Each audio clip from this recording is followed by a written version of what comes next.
ఉంది ఈ కూటమి ప్రభుత్వ పరిపాలన? పవన్ కళ్యాణ్ గారు కూడా ఇందులో భాగంగానే ఉన్నారు. మరి ఏంటి ఆయన కూడా ఎలా చేస్తున్నారు? అన్న ఆయన చేసేదంటే ఇప్పుడు కొంతమందికి నచ్చుతుంది, కొంతమందికి నచ్చట్లేదు. కాకపోతే ఏంటంటే ఆయన వీళ్ళంతా ఉన్నారు కదా, సినిమా బ్యాచ్ అంతా నా వెంట ఉన్నారు కదా అనే ధైర్యంతో చేస్తున్నాను. జగనన్న పరిపాలనే బెటర్ అన్న. ఒక చెప్పాలంటే ఆయన చేసినట్లు ఇంకెవ్వరూ చేయలేరు.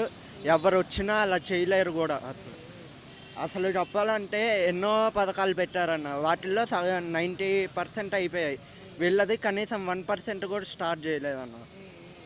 అంటే కొంచెం డబ్బులు లేవు ఖజానాలో, ఆ బడ్జెట్ పెట్టలేకపోతున్నాం ఏ పథకాలకైనా అని వాళ్ళు అనటం జరిగింది. చూశారు మనం అసెంబ్లీలో కూడా అంటున్నారు.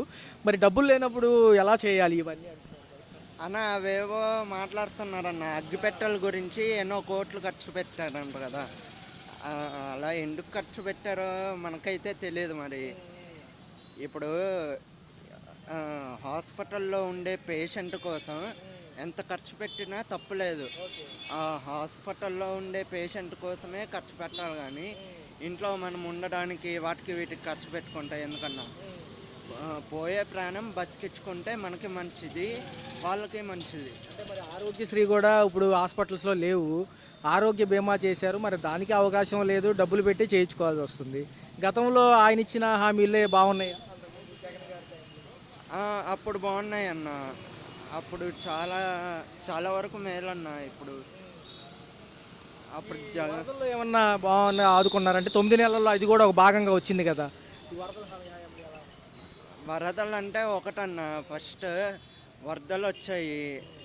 ఈ చంద్రబాబు వచ్చారు, డిప్యూటీ సీఎం గారు వచ్చారు. ఆయన బర్త్డే అంట ఆ రోజు. ఫుడ్ పంచారు. అసలు ఆ ఫుడ్ ఏమీ బాగాలేదన్న.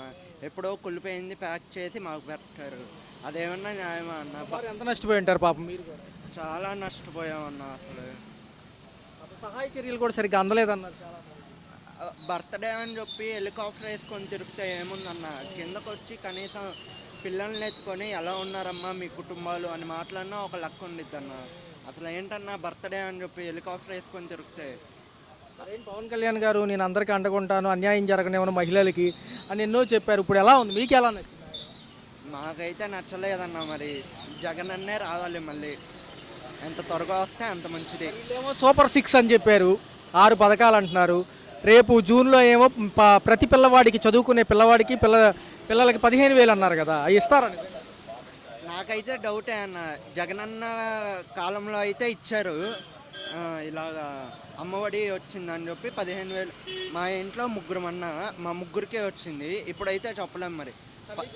ఇంకో పథకం చూసుకుంటే రైతులకి పెట్టుబడి సాయం 20,000 అన్నారు. అదన్నా ఇస్తారా? డౌటే అన్న. ఇస్తే ఇస్తారు, లేకపోతే లేదు. మరేంటి జగన్ గారినేమో మరి అందరూ వదిలేసి వెళ్ళిపోతున్నారు. కానీ మీ వచ్చేది మేమే సంక్షేమం అప్పుడు మేమే అమలు చేసామంటున్నారు. ఎవరు నిజంగా ఎవరు బాగా చేశారు? జగనన్నే అన్న. వాలంటీర్ల విషయం ఏమైంది పాపం? వాలంటీర్లు అంటే మరీ అన్యాయం అయిపోయిందన్న. వాళ్ళు జగనన్న కాలంలో చాలామంది ఇప్పుడు ఇంటర్ చదివిండే వాళ్ళే వచ్చి వాలంటరీగా చేస్తున్నారు. వాళ్ళకి పర్లేదన్న. చేయటం వల్ల వాళ్ళకి ఒక అవగాహన ఉంది, ఇలా చేయగలము అని చెప్పి.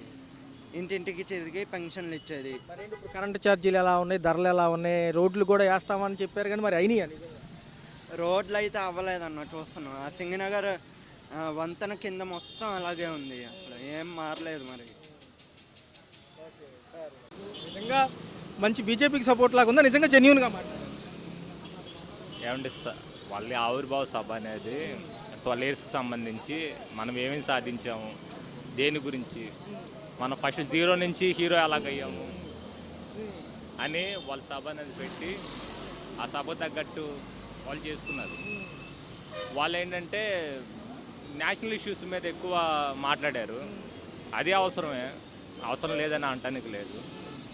మనం ఒకవేళ పార్టీ ఆవిర్భావం అంటే సపోజ్ నాదేనండి పార్టీ.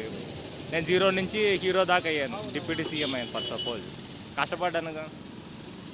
ఆయన కష్టపడి వాళ్ళ సాయం వీళ్ళ సాయం ఎలాగోలాగా అయినా అయ్యానప్పుడు నిలబడింది కదా నా పార్టీ. నేను పారిపోలేదు అలాగా. నిలబడ్డప్పుడు నా పార్టీ గురించి నేను గొప్పలు చెప్పుకోకూడదు. ఆ రకంగా వాళ్ళ పార్టీ ఆవిర్భావం కాబట్టి ఫర్ సపోజ్ ఏ పార్టీ అయినా అలాగే చెప్పుకుంటుంది. దాంట్లో ఎటువంటి నో ఇష్యూస్ అన్నమాట. నేను అంటే మాజీ నాయకులు కూడా వలసల పర్వం ఇటే కొనసాగుతుంది జనసేనలోకి. అక్కడ వంగా గీత గారు కూడా అఫీషియల్గా ఇటే ఉంటున్నారు. మరి ఏమంటారు? కొంచెం నమ్మకం కలిగినట్టేనా డిప్యూటీ సీఎం గారి పైన అందరికి నాయకులకి? మాజీ మంత్రులు కూడా ఇటే కదా వలస వస్తున్నారు. నమ్మకం కలిగింది కాబట్టి డిప్యూటీ సీఎం చేశారు కదండి. నమ్మకం లేకుండా ఉంటుంది. ఇప్పుడు ఏంటంటే రాంగ్గా మిస్అండర్స్టాండింగ్ చేసుకొని వాళ్ళు కొట్టుకుంటే ఇబ్బంది అండి. అలా కొట్టుకోకుండా అందరూ ఐకమత్యంగా ఉండి ఒకరినొకరు గౌరవించుకుంటూ అంతా చేసుకుంటే అంతా బాగానే ఉంటుంది. ప్రజెంట్ అలాగే ఉంటుంది. సీనియర్ అయిన విజయసాయి రెడ్డి గారు కూడా నాకు మనసు విరిగిపోయింది, నేను ఫోన్లో మాట్లాడాను, సపోర్ట్ ఏమి ఇవ్వలేదు గతంలో జగన్ గారు అన్నట్టుగానే చెప్తున్నారు. ఎందుకంటారు? ఎందుకు క్యాడర్ కూడా పట్టించుకోవట్లేదు? ఎవరు అన్నారండి అమ్మ? విజయసాయి రెడ్డి గారు అంటున్నారు. ఎవరి గురించి అన్నారండి? ఎంపీ గారు విశాఖపట్నం అదే ఆయన ప్రజెంట్ బయటకు వచ్చేసారు. ఇప్పుడు ఆయన ఎంపీ కాదు, గవర్నమెంట్ లేదు కదండి. ఇప్పుడు ప్రజెంట్ ఉన్న గవర్నమెంట్ గురించి మాట్లాడినట్లయితే వాళ్ళు బాగానే ఉన్నారు కదా. అంతకుముందు ఆ గవర్నమెంట్లో వాళ్ళు ఎలా చేసుకున్నారో, ఎవరు గవర్నమెంట్ ఉంటే వాళ్ళ గవర్నమెంట్ గురించి వాళ్ళు మాట్లాడతారు కదా. వాళ్ళు ఏంటంటే ఇప్పుడు ఫర్ సపోజ్ నా గవర్నమెంట్ ఉంది, నాకు సంబంధించిన ఎమ్మెల్యేలు ఎంపీలు వాళ్ళ గురించి మాట్లాడి వాళ్ళు చేసే పథకాలు, వాటికి సంబంధించిన కార్యక్రమాలు వాటి గురించి మాట్లాడతాం. ఇప్పుడు ఫర్ సపోజ్ వేరే పార్టీలో ఉన్నప్పుడు వాళ్ళకి అవ్వదు కదా. ఇప్పుడు ప్రజెంట్ లేరు కదా అధికారంలో ఉంటే ఏమన్నా మాట్లాడినా అనుకోవచ్చు. ఆర్థిక వెసులుబాటు లేకపోవడం వల్ల పథకాలు లేట్ అయినాయి, కానీ ఇప్పుడు జూను జూలైలో అమలు అవుతున్నాయి అంటున్నారు. ఎలా అనిపిస్తుంది? ఖచ్చితంగా అమలు దిశగా వెళ్తే ప్రజల యొక్క చూపు మళ్ళీ కూటమి వైపే ఉంటుంది.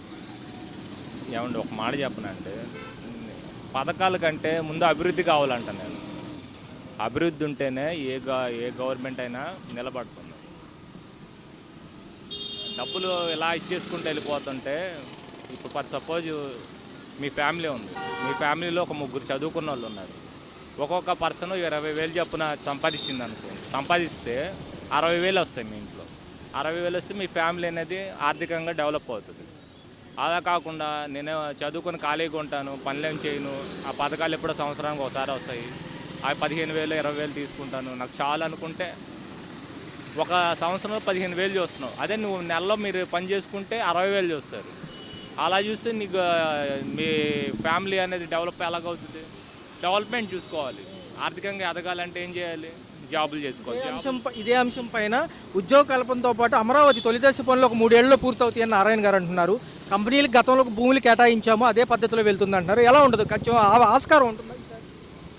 ఏమండి ఇప్పుడు ప్రజెంట్ అంటే మొన్న కూడా డీవాటరింగ్ వర్క్లు కూడా చేశారు, చాలా కష్టపడ్డారు, చూస్తున్నాం కదా మన టీవీలో వాటిల్లో. ఇట్లా ప్రజెంట్ ఏంటంటే అభివృద్ధి అనేది సాధిస్తేనే, ఆ డెవలప్మెంట్ అనేది జరిగితేనే ఇప్పుడు చదువుకున్న యువత ఇప్పుడు చాలామంది ప్రతి సంవత్సరం కొన్ని లక్షల మంది డిగ్రీలు పుచ్చుకొని బయటకు వస్తున్నారు చదువుకున్న వాళ్ళు. వాళ్ళకి జాబులు లేకపోతే ఎక్కడికి వెళ్తారు? మళ్ళీ హైదరాబాద్, బెంగళూరు, ఢిల్లీ, ముంబై వెళ్తారా? ఇక్కడ డెవలప్మెంట్ జరిగితే ఎక్కడే చేసుకుంటారు కదా. మీరు పుట్టిన రాష్ట్రంలోనే చేసుకుంటారు కదా, ఎక్కడికో వెళ్ళాల్సిన అవసరం లేదు. ఎక్కడికో వెళ్ళి వాళ్ళు జీడిపి పెంచి వాళ్ళని అభివృద్ధి పరచాల్సిన అవసరం లేదు కదా. ఇక్కడ అభివృద్ధి పరిస్తే మనకి అమౌంట్ కడితే, మనకి ఇక్కడ పన్నులు అన్నీ కడితే మన అభివృద్ధి చెందుతుంది, మన రాష్ట్రం బాగుపడుతుంది. ఇప్పుడు మన వాళ్ళంతా వెళ్ళిపోయి ఎక్కడెక్కడో చేసి అక్కడక్కడ చార్జీలు తీసుకొని అక్కడక్కడ ట్యాక్సులు అన్నీ కట్టేసి అక్కడ జీడిపి పెంచి వాళ్ళకి అభివృద్ధి చెందుతుంది. హైదరాబాద్ ఎలా డెవలప్ అయింది, అలాగే ఇక్కడ కూడా డెవలప్ అవుతుంది కదా. వెంటనే అవ్వదు, కొంచెం టైం పట్టుద్ది.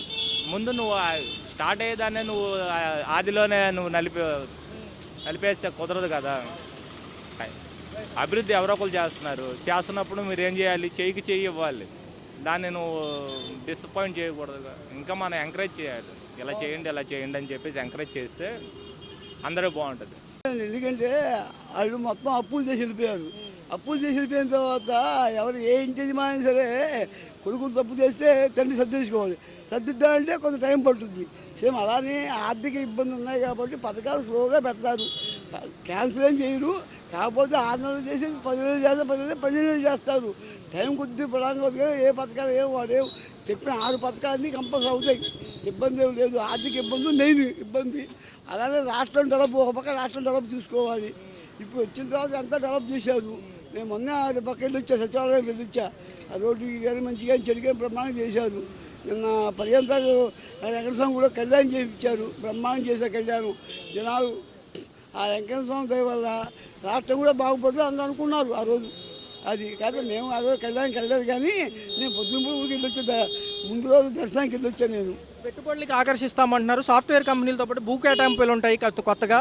ఏదైతే కంపెనీలకు అంటున్నారు తొలి దశలో ఒక 3 ఏళ్లలో పూర్తవుతుంది అమరావతి అంటున్నారు, ఎలా అనిపిస్తుంది? అవుద్దండి.